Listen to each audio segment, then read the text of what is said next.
حسین کے کردار یزید کی بیعت نہیں کرے، یزید کی بیعت نہیں کرے. امام کہہ رہے یزید، اچھا اگر یزید نیکوکار ہوتا، صالح بندہ ہوتا، امام حسین بیعت کر لیتے؟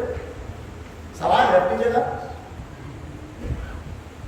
امام کر لیتے، امام کے اسی میں جواب موجود ہے. مجھ جیسا یزید جیسے کی بیعت نہیں کرے گا. ارے کم سے کم حسین سے کوئی بڑا تو ہو. بیعت تو تبھی ہوگی، اور حسین کے زمانے میں حسین سے بڑا کوئی نہیں. امام غیر امام کی بیعت نہیں کرتا. امام متقی گنہگار کی بیعت نہیں کرے گا. اچھا اگر امام نے بیعت نہیں کی تھی تو امام سلو کر لیتے، کر سکتے تھے کہ نہیں؟ سلو یزید سے بیعت نہیں کی تھی تو وطن بھی چھوڑ جانا پڑتا، سلو کر لیتے امام حسین. بھائی رسول نے سلو کی ہے کہ نہیں کی ہے؟ امام علی علیہ السلام کی مصلحت بھری زندگی ہے کہ نہیں ہے؟ مصلحت بھری زندگی امام حسین کی بالکل ایسا مصلحت بھری زندگی امام حسین کی ہے. امام علی علیہ السلام کی ہے مصلحت بھری زندگی. 25 برس خاموش رہے علی، مصلحت بھری زندگی. امام حسن نے سلو کی کہ نہیں کی؟ پھر امام حسین نے سلو کیوں نہیں کی؟ امام حسین سلو کر لے، مگر امام حسین نے سلو کیوں نہیں کی؟ اچھا بھائی امام حسن نے سلو کی تھی، امام حسن سے کہتے تھے امام حسین کہ بھیا سلو کیسی؟ میں لشکر تیار کر دوں گا، میں لڑنے کے لیے تیار ہوں. جب کربلا میں آ رہے ہیں تو بھائی کہہ سکتے تھے بھائی سے، لیکن نہیں. امام حسن کے سلو کے بعد امام حسین نے کچھ نہیں کہا. اس کا مطلب یہ ہے کہ امام حسن کی سلو دراصل امام حسین کی سلو ہے. میں نے بات کہہ دی، آپ کو ضرورت پڑتا ہے. امام حسن کی سلو دراصل امام حسین کی بھی سلو ہے. آج دنیا کہتی ہے ایک بھائی نرم مزاج تھا، ایک بھائی سخت مزاج تھا.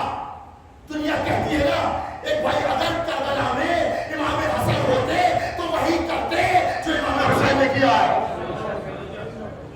امام حسن بھی وہی کرتے جو امام حسین کر رہے ہیں. اور امام حسین سلو کیوں نہیں کر رہے؟ سلو کیوں نہیں کر رہے امام حسین؟ آپ تمام افراد کو خدا سلامت رکھے، اس بستی پہ اپنی رحمتوں کا نزول فرمائے. ان بزرگوں کو تعبیر ہمارے سروں کو سلامت رکھے. بڑے قوم کا سرمایہ ہے، یہ خزانہ ہے قوم کا بزرگ. انہیں ہمارے سروں کو سلامت رکھے اور جوانوں کو ایک بہترین راہ دکھائے. خدا ایک بہترین راستہ دکھائے، کامیابی عطا کرے. خدا نہ کرے کہ کوئی بیمار ہو. میں تو دعا کرتا ہوں اس منبر سے کہ خدا نہ کرے کوئی بیمار ہو. اگر کوئی بیمار ہو جائے تو کسی حکیم کے پاس جائے گا، ڈاکٹر کے پاس جائے گا. اس نے نسخہ لکھا، یہ استعمال کریے اور یہ پرہیز کریے. آپ نے وہ نسخہ لیا، واپس آ گئے. آپ نسخہ لے کے واپس آ گئے. آپ جو گھر پہنچے تو دوائی بھی کھائی اور اپنے بد پرہیزی بھی خوب کی اور دوائی بھی کھائی. 5 سال کے بعد پھر بیماری میں ضرور ہوا.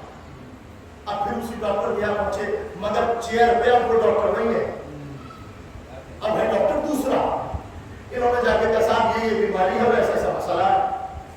انہوں نے کہا کہ ایسا ہے، جس ڈاکٹر کو آپ نے دکھایا تھا انہوں نے پرہیز بتایا ہوگا. بتایا تھا تو کیا پرہیز کیا کہ نہیں کیا؟ کہ پرہیز نہیں کر پائے اور مستقل دوا بھی نہیں کھا پائے.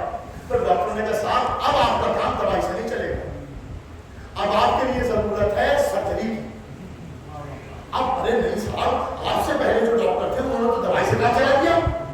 آپ کہہ رہے ہیں آپریشن ہوگا، سرجری